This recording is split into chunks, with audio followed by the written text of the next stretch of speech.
Assalamualaikum warahmatullahi wabarakatuh. Hari ini saya akan menerangkan tentang konsep tawaruk dalam perbankan Islam. Terdapat pelbagai jenis kontrak syariah yang digunakan bagi transaksi perbankan Islam pada masa kini. Antaranya ialah kontrak tawaruk. Tawaruk ialah mekanisme penting dalam perbankan Islam yang membolehkan pelanggan memperoleh dana tunai secara patuh syariah melalui proses jual beli komoditi yang diatur oleh institusi kewangan. Ia bukan sahaja menyediakan alternatif kepada pinjaman konvensional, tapi juga menawarkan fleksibiliti dan kepastian hukum dan dalam pembiayaan moden. Dalam sistem perbankan Islam, penyediaan dana pembiayaan kepada pelanggan mesti berlandaskan prinsip syariah yang menolak unsur riba. Kontrak tawaruk yang dilakukan secara menjual dan membeli komoditi sangat menepati dan sesuai untuk menjadi mekanisme pembiayaan kepada pelanggan untuk mendapatkan keperluan kecairan tunai mereka. Kontrak tawaruk ini telah diiktiraf dan diaplikasikan secara luas di Malaysia, Timur Tengah dan banyak negara lain sebagai instrumen pembiayaan peribadi, perumahan, kad kredit serta deposit.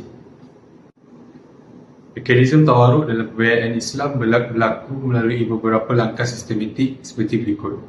Langkah 1, bank membeli komoditi seperti minyak sawit, logam atau produk pasaran komoditi daripada pembekal dengan harga tunai. Langkah 2, bank menjual komoditi tersebut kepada pelanggan dengan harga tertangguh, harga yang lebih tinggi daripada harga tunai. Langkah 3, pelanggan kemudian menjual komoditi itu kepada pihak ketiga di pasaran dengan harga tunai. Hasilnya, pelanggan memperoleh dana tunai manakala bank mendapat keuntungan daripada harga jualan tertangguh yang lebih tinggi kepada pelanggan. Proses tawaruk dalam perbankan Islam ini dikenali sebagai tawaruk munazzam, iaitu teratur, kerana ia diurus secara sistematik oleh bank bagi memastikan kelancaran transaksi dan pematuhan syariah.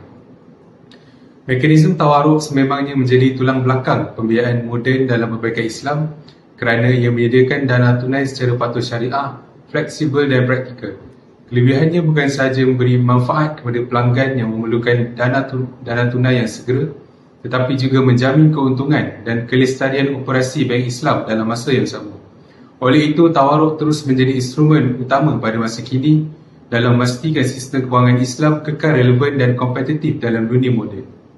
Walau bagaimanapun, penyalahgunaan atau penyelewengan objektif tawaruk sebagai mekanisme pembiayaan peribadi boleh mendatangkan kemudaratan kepada pelanggan apabila mereka terbeban dengan hutang-hutang yang tidak diperlukan sehingga boleh menyebabkan kebangkrapan.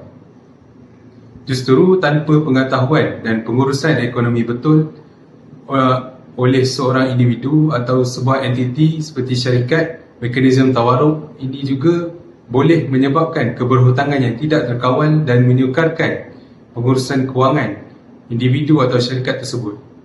Tambahan pula, cas-cas yang tinggi dan berganda yang dikenakan dalam proses tawaruk boleh menjadi beban kepada pelanggan. Hal-hal demikian akhirnya akan membawa kesan mikro dan makro dalam ekonomi, di mana akhirnya mengganggu proses pertumbuhan ekonomi negara. Sekian.